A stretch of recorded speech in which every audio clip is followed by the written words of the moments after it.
कक्षा 10 के सभी विद्यार्थियों को नमस्कार। आज अध्याय 5 समानांतर श्रेणी एपी, इसकी प्रश्नावली है 5.2। इसमें एनवा पद जो होता है वो ए एन बराबर A plus N minus one into D. A यहाँ प्रथम पद है और डी जो है आपका सारावंतर है, और ए एन को हम एल भी कह देते हैं, लास्ट पद या अंतिम पद इसको कहा जाता है। अब इसका सवाल नंबर 1 है 5.2 का, समानांतर श्रेणी, एक श्रेणी दी है कि 18वां पद ज्ञात करना है। तो इसमें आप देखो प्रथम पद आपको दे दिया ए, और डी हमने A2 माइनस A1 होता है, तो A2 में से A1 घटाया तो ये आपका डी आ गया।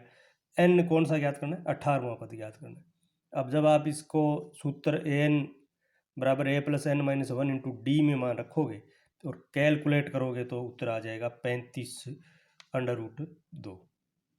इसका दूसरा सवाल है समानांतर श्रेणी दिए में कौन सा पद शून्य है, यानी कौन सा कितना।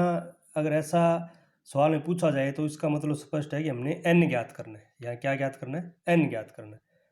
तो ए दे दिया 84, डी जो दूसरे पद में से पहला पद घटाना है, माइनस का 4 आ गया, और सूत्र वही ए एन वाला जो ये ऊपर आपने सूत्र लिखा है, इसमें आप मान रख के कैलकुलेट करोगे तो आपका एन आ जाएगा 22, यानी 22वां पद इस श्रेणी का शून्य होगा। अब क्वेश्चन 3 है, यदि समानांतर श्रेणी का छठा और 17वां पद दिया हुआ है, तो छठा पद आपको पता है कि ए प्लस 5D, क्यों एन माइनस वन होता है सूत्र में, और 17वां पद है ए प्लस 16D, ये दोनों दिए हुए। तो ये दो समीकरण बना के इससे हम ए और डी का मान निकाल लेंगे, यानी यहाँ डी का मान 2 आ गया, और इन दोनों समीकरणों को कैलकुलेट करने से, और डी का मान 2 हमने जो समीकरण 1 में रखा तो ए का मान 9 आ गया। अब हमें ज्ञात क्या करना है? 40वां पद, और 40वां पद होता है ए प्लस 39D। अब डी का मान रख दिया, 39 से गुणा किया तो आपका आ गया 87, इसका उत्तर आ जाएगा। अब क्वेश्चन 4 में एन ज्ञात करना है। ये कैसे होगा? जैसे दूसरा सवाल आपने ज्ञात किया, यानी इस ए एन वाले सूत्र से आपको ये दूसरे सवाल की तरह चौथा सवाल हो जाएगा। पांचवें किसी एपी का तीसरा पद दे दिया और सातवां पद पांचवें पद से 12 अधिक है, यानी दो शर्तें हैं इसमें। तो देखिए इसका A3 तीसरा पद 16 दिया है, तो A प्लस 2D 16 हो गया, और प्रश्नानुसार है जो सातवां पद है उसको अगर में से अगर पांचवां पद घटा दें तो उसका मान 12 आता है, यानी 12 अधिक है। तो इस दो समीकरणों से हम हल करेंगे तो D यहाँ से 4 आ जाएगा, D 4 आ गया। इस D को हमने इस पहली समीकरण में रख दिया तो A का मान D 6 और A का मान 4 आ जाएगा। तो इस प्रकार से आपकी एपी हो जाएगी 4, और उसके बाद में 4 प्लस 2D प्लस D, तो ये आपकी श्रेणी बन जाएगी 4, 10, 16, 22। क्वेश्चन 6, 3 अंकों वाली कितनी संख्याएं 7 से विभाज्य हैं? 3 अंकों वाली का मतलब है 100 से लेकर 999 तक। तो सबसे पहली संख्या देखो आप, जिसपे 7 का पूरा पूरा भाग जाता है वो 105 है, और अंतिम संख्या 994, यानी 994 इसका ए एन या एल हो गया। तो ए 105, डी 7 है, क्योंकि 7 से पूरा पूरा भाग जा रहा है तो डी जो है वो समान रहेगा। एन ज्ञात करना है, एन ज्ञात करने के लिए सूत्र वही है A plus N minus one into D. तो एन ज्ञात किया तो इसका उत्तर आया 128, यानी 128 ऐसी संख्याएं हैं जो 100 से लेकर 999 तक 7 से भाज्य है। अब इसका आगे हम सवाल नंबर 7 ले रहे हैं। 7वें सवाल में ये देखियो एक एपी दे दी, एपी का मतलब समानांतर श्रेणी का अंतिम से 11वां पद ज्ञात करना है, अंतिम से 11वां पद। तो इसको पहले हमने क्या करेंगे? विपरीत लिख लेंगे। विपरीत मतलब अंतिम पद जो दिया वो पहले लिख लेंगे, और उसके बाद में इसको विपरीत लिखा। विपरीत लिखते ही जो अंतिम पद था वो यहाँ क्या बन गया? पहला पद बन गया, और डी आ गया 7 माइनस 4, यानी ये लिखने पर देखो ये डी यहाँ से है 7 माइनस 4, 3 आ गया, एन 11 है दिया है।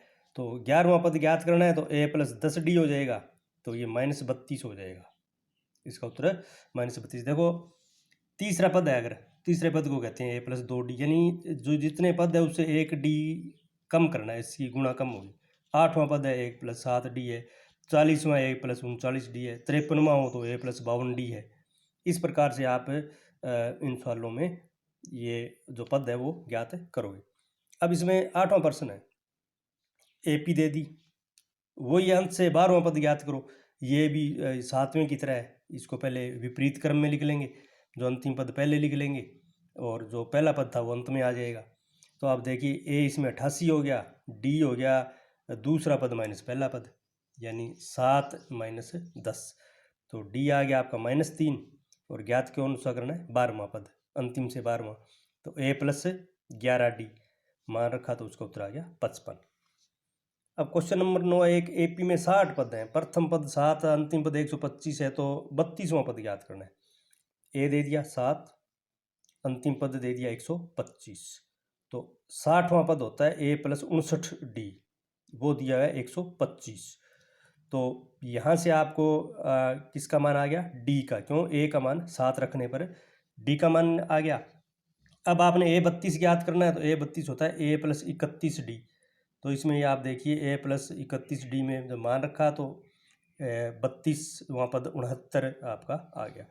अब इसमें 10वां सवाल है, 4 संख्याएं समानांतर श्रेणी या AP में है, संख्याओं का योग 50 तथा सबसे जो बड़ी संख्या है वो सबसे छोटी संख्या की 4 गुण है, तो संख्याएं ज्ञात कीजिए।